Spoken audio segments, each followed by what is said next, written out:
Orange tractor match stick वाला शैतान। सुंदरपुर नाम के गांव के पास एक घना जंगल था।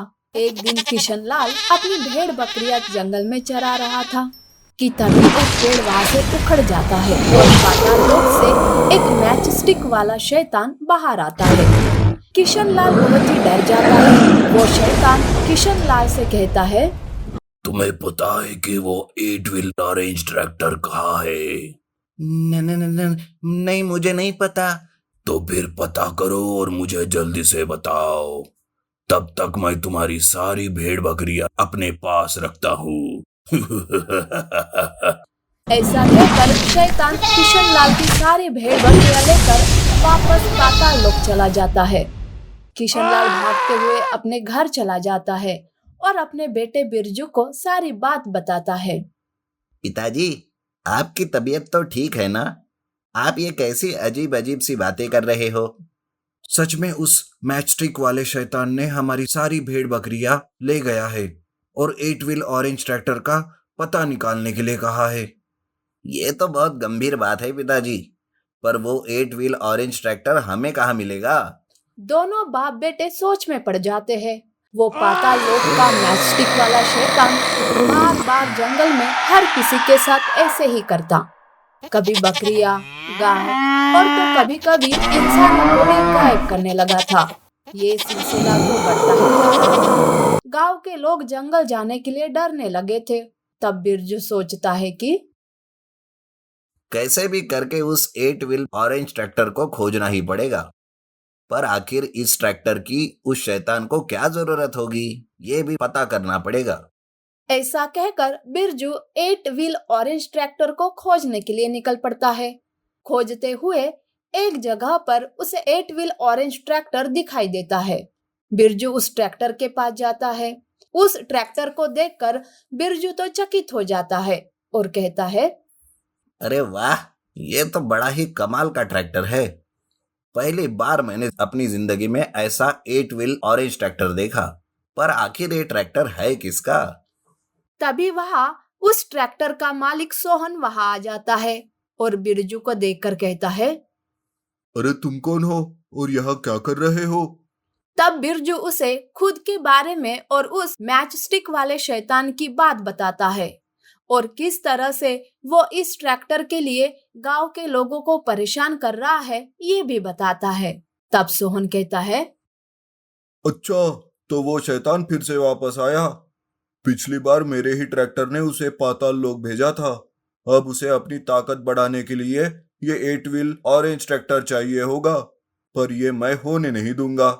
इस बार तो उसे मार के पाताल लोक भेज दूंगा हमेशा के लिए। ऐसा कहकर सोहन बिरजू के साथ अपने 8 व्हील ऑरेंज ट्रैक्टर के साथ उस जंगल जाता है और तभी वहां वो मैच स्टिक वाला शैतान भी आ जाता है। तब सोहन कहता है, अरे तुम फिर से आ गए लोगों को परेशान करने। ये 8 व्हील ऑरेंज ट्रैक्टर तुम्हें कभी नहीं मिल सकता, समझे?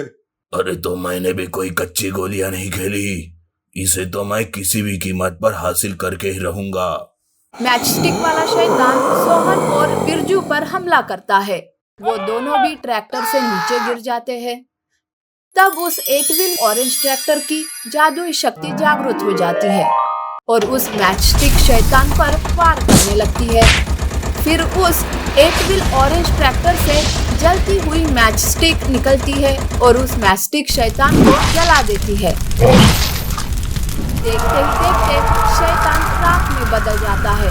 जैसे ही मैच स्टिक वाला शैतान जलकर राख हो जाता है, वैसे ही उसने जिन जिन लोगों को और भेड़ बकरियों गाय को अगवा किया था वो सारे भी आजाद हो जाते हैं।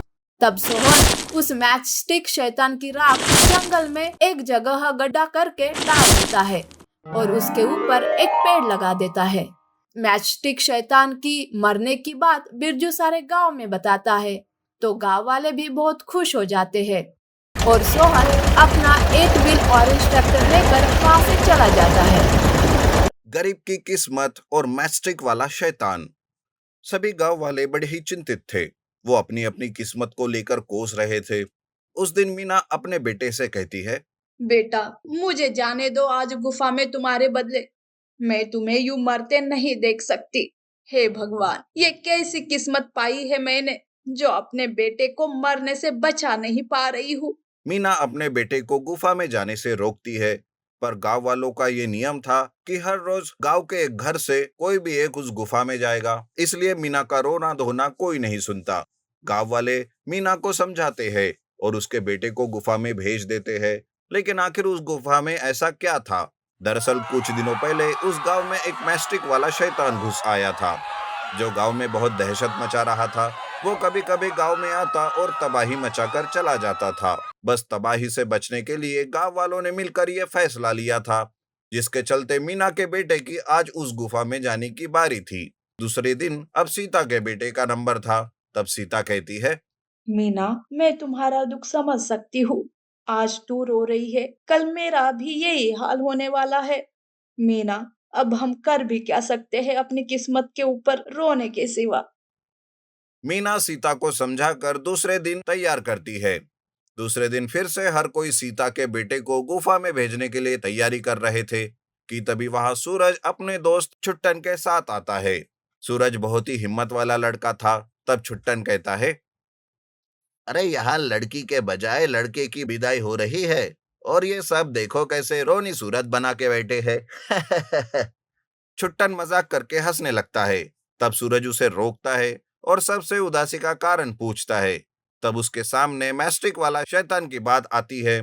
तब सूरज यह सुनकर कहता है, आज इस लड़के के बजाय हम दोनों जाएंगे उस शैतान के पास, और मैं वादा करता हूँ आज आप सबसे कि आज वो जिंदा नहीं बचेगा। लगता है भगवान ने मुझे यहाँ आपकी मदद के लिए ही भेजा है। अबे सूरज, तू ये कहाँ फंसा रहा है मुझे? पागल हो गया है क्या? अभी तक तो मेरी शादी भी नहीं हुई और तू शैतान के पास जाने की बात कर रहा है। लेकिन सूरज छुट्टन को चुप कराता है और वो दोनों भी गुफा की तरफ जाने लगते हैं कि तभी रास्ते में उन्हें एक साधु मिलते हैं। वो दोनों को रोकते हुए कहते हैं, बेटा, तुम बहुत ही हिम्मत का काम करने वाले हो, इसलिए मैं तुम्हें एक राज की बात बताना चाहता हूँ बेटा। वो शैतान हैवान है और उसकी जान एक कबूतर में फंसी हुई है। तुम्हें उसे पहले पिंजरे से मुक्त करना होगा, तभी उस शैतान का तुम खात्मा कर पाओगे। सूरज साधु की इस बात को ध्यान में रखकर गुफा के अंदर जाता है। तब सूरज छुट्टन से कहता है, सुन छुट्टन, तुम उस शैतान को अपनी बातों में फंसा कर रखो, तब तक मैं उस कबूतर को ढूंढता हूँ, समझे? अब जाओ उस शैतान के पास। छुट्टन डरते हुए उस मैस्टिक वाले शैतान के सामने आता है। छुट्टन को देखते ही शैतान उसे खाने के लिए जाता है। तब वो कहता है, अरे शैतान, ये मेरा आखिरी वक्त है, कम से कम मुझे मेरे आखिरी वक्त की इच्छा तो पूरी करने की बात पूछते। शिकार दिखा नहीं कि चले उस पर टूटने। अच्छा ठीक है, जल्दी से कहो क्या है तुम्हारी आखिरी इच्छा। तब छुट्टन डांस करने के बारे में उससे कहता है। शैतान भी उसे डांस करने की अनुमति देता है। छुट्टन डांस करने लगता है। तब उधर सूरज कबूतर को ढूंढता रहता है। छुट्टन थक जाता है, पर जब तक सूरज वहां नहीं आता तब तक वो डांस करना नहीं छोड़ता।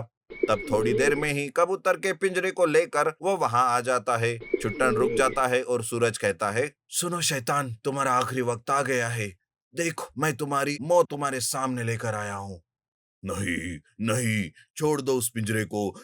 शैतान गुस्से में आ जाता है। वो सूरज के पास उस पिंजरे को छीनने के लिए आता है, लेकिन तभी सूरज तुरंत उस कबूतर को पिंजरे से मुक्त कर देता है। कबूतर के मुक्त होते ही शैतान की सारी ताकत भी चली जाती है। तब सूरज उस शैतान को मारने लगता है और उसे खत्म करके उसे गुफा में दफन कर देता है। इस तरह से मैस्टिक वाले शैतान का खात्मा हो जाता है और गांव वाले फिर से खुशी से रहने लगते हैं।